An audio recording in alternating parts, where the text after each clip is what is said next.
சண்டேவாக இருந்தாலும் நம்ம காலையில் எந்திரிச்சு தாங்க ஆகணும். காலையில் அவர் லஞ்சு கட்டணும் சொல்லிட்டாரு.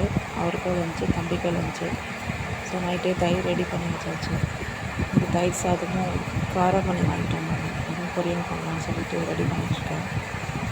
அப்புறம் சத்து மாவு புட்டு பண்ணலான்னு சொல்லி ரெடி பண்ணிவிட்டு காலையில் வேலை முடிச்சு ஆரம்பித்தாச்சு. ஸோ இன்றைக்கி நைட்டே நான் கட் பண்ணி வச்சுட்டேன் காரமணிலாம். ஏன்னா காலையில் அவசரமாக பண்ண முடியாது. எப்பவுமே நைட்லேயே கட் பண்ணிடுவேன்.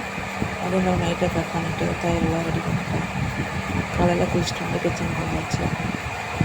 எப்பவுமே எனக்கு மார்னிங் டியூட்டினால 3:30 மணிக்கு மேலே தூக்கமாக வராதுங்க. காலையில் எழுந்திரிச்சு என்னோடய வேலையை பார்க்கணும். அது எப்படி தான் அப்படின்னு தெரியாது. ரொட்டீனாக நானும் எழுந்திரிச்சேன் 4 மணிக்கு அலாரம் வைப்பேன். ஆனால் நான் 3:30க்கே எழுந்திரிச்சிடுவேன். எழுந்திரிச்சா தான் என்னால் கரெக்டாக கிளம்ப முடியும். அதனால் ரொம்ப டென்ஷனாக இருக்கும், பரபரப்பாக இருக்கும். அது எனக்கு பிடிக்காது. ஆனால் எங்கள் வீட்டில் இருந்தாருன்னா டார்ச்சர் பண்ணி தான் வரணும். அவர் பேசி நம்ம ஒன்று சொல்லுவோம், அவர் ஒன்று சொல்லுவார். எனக்கு அதுதான் ஆகவே ஆகாது. பார்த்தீங்கன்னா எனக்கு சண்டையிலே எனக்கு வேலையே புரியாது. அதனால் காலையிலே அவர் இருந்தாருன்னா அவர் மோஸ்ட்லி சீக்கிரமாக எழுந்திரிச்சு என்னோடய வேலையை முடிக்கணும்னு நினைப்பேன்.